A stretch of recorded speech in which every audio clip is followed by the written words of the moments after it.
Okay, we are recording. Hello, Marshall Goldsmith, Stakeholder-Centered Certified Coaches. I'd like to welcome everyone to our monthly check-in call, and I'm glad so many folks could join us today. So what we're going to do today, here's a little bit of what our agenda is. We got questions about after-action reviews, how to use video conferencing programs, what do you do in the first couple of sessions to make sure you get off to a good start? Quite a bit of questions on the daily behavioral checklist. And then what are the parts about our coaching process that you can be flexible, and what are the parts that you need to stick to and you can't be flexible? That's our primary agenda for today. Now, in just talking with Frank right now, if anyone has any questions as we go through this process, we don't have to necessarily stick with those. So feel free to jump in and share what you'd like to share. And it's just great to see everybody. So welcome, everybody. Thank you, Andy. Thank you. All right. All right. Thanks, now, our first question is after action reviews. What are they, and how do you use them throughout a coaching engagement? So Frank, why don't you start with this one? Sure. Well, after action review is a term we first heard about from an article that was written in the Harvard Business Review about how the United States Army was trying to change the way they did business, so to speak, because they realized that traditional warfare was no longer the name of the game that they had been originally put together to deal with. And they didn't know what they were doing with. So, they quote, another terminology that came out of that whole era was VUCA, of volatility, uncertainty, complexity and ambiguity. And so they really had to determine, how do we learn as fast as we can? And the Harvard Business Review kind of went through what happened with the Army and how it really changed them very effectively, and suggested that U.S. industry should maybe follow suit. So we actually, if you go through our material, we call things after action assessments. And the reason being, even though the methodology we use is fundamentally the AAR, at least when I say we, I'll say Andy, Chris, Coffee, myself, is the 4 questions.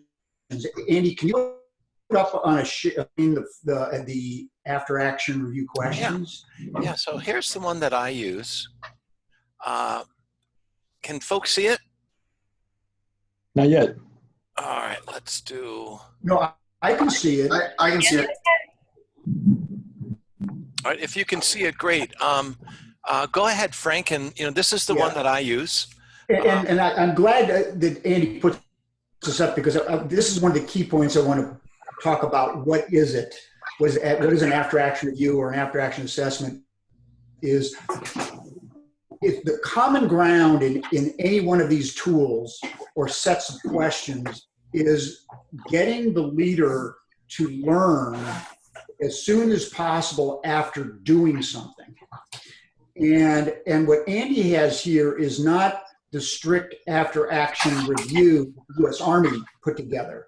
Because if you look at his questions, it starts off with, what did you set out to do?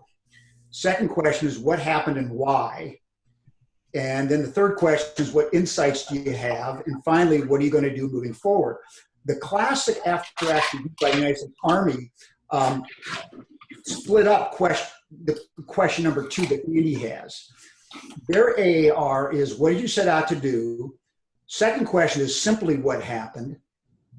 The third question was why, which that would include the insights. And then finally, the last question is, pretty much, what are you going to do moving forward or in the future? And the purpose of a good after-action assessment or after-action review is that you cement learning. And learning comes not only from when a leader doesn't do something well, and they're trying to correct something, it's actually more valuable to do an after-action assessment when they've done something right, so that they cement the learning to continue positive behaviors. So the official way we use these is right after mini surveys. So Chris just had well, both Chris and I have both just completed after action assessments with, well, I shouldn't say completed, mine isn't, but we both just finished mini surveys with 2 different coaching assignments. Chris is at the halfway mark of a year-long assignment, and at 6 months, this leader did a mini survey, had outstanding results. He wrote an AAR, and then that AAR was sent to the CEO of the company. And the purpose of that is to cement the learning he got over 6 months of using stakeholder-centered coaching, having Chris as his coach, and then sharing that with key people. I just finished one where I completed an assignment. It was only a 6-month assignment.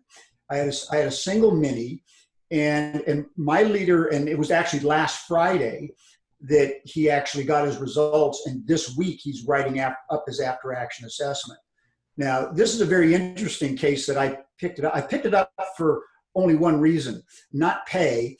I picked it up because it was a unique opportunity for me to learn.